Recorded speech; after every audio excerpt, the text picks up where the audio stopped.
You know, Mayor Wheelo just stood up here and addressed us all, council too, even though she had her back turned to you guys, she was addressing you guys.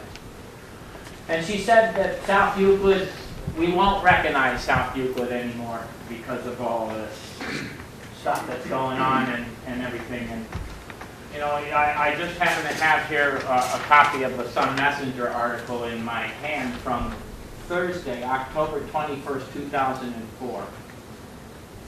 And it says, this is quoting Mayor Wheelo, "If it doesn't pass, South Euclid as we know it today will no longer exist."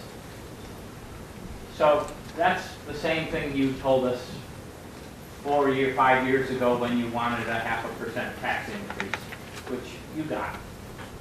And South Euclid, as we know it, doesn't exist. The South Euclid from that tax hike down to the South Euclid that's asking for more tax money from us is not the same South Euclid, even though we gave you that money.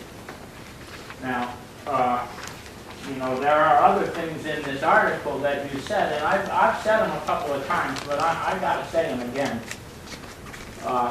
Mayor, you said if the tax issue passes, Wheelo plans to spend the money on repairing roads and curbs. This is our #1 priority.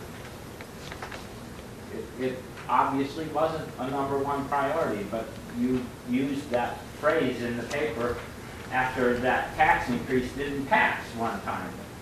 Another time you said, but a major part of the revenue generated by the income tax increase would have gone to road repairs. Wheelo said the city will have little money to fix multiple bumpy roads. We didn't fix multiple bumpy roads, but you got that tax increase. And here you are asking for more money, telling us that you have yet the same need again, and we are 5 years later. Now, last Monday, I was here for a meeting, and I mentioned a whole bunch of increases of salaries that people had gotten. But they weren't the workers of the city who got that money. They were the department heads. All of the department heads got huge raises, and they got assistants.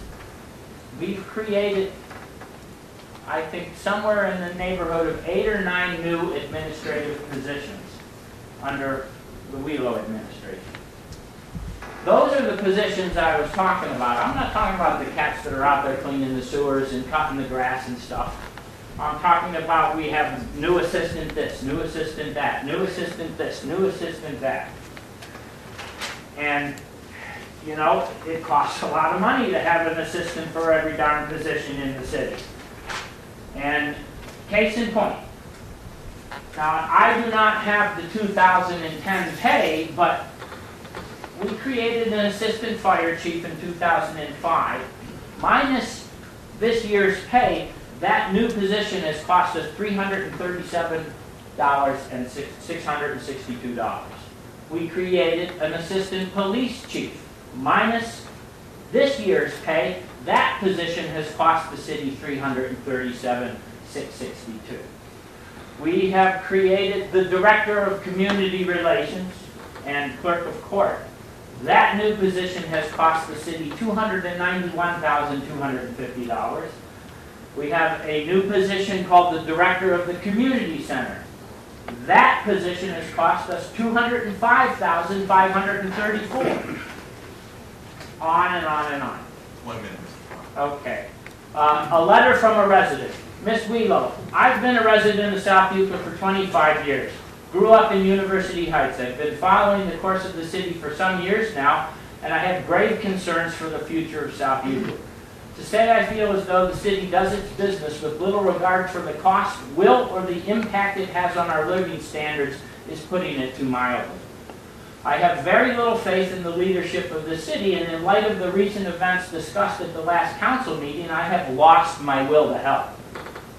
I, along with many others, have pretty much decided to move. There's no more appeal here for family life in my income level. The way you and council have conducted business on our behalf should be criminal. You will never get another dime out of this registered voter as long as I am here for anything. As far as I'm concerned, all of your time spent in the part-time positions you serve in the city of South Euclid should be served. That used to mean without a paycheck. How is it serving if you're getting paid and voting raises for yourselves? If I am still here to vote next time around, I'm almost over, Dave. You and council can vote, Mr. Fryer, time's up. count on my vote for your appointment. Shame on you all. Your time's up. I'm sitting down. Then please sit down. I am. I couldn't leave my letter unfinished. That was written by Terry Dolan.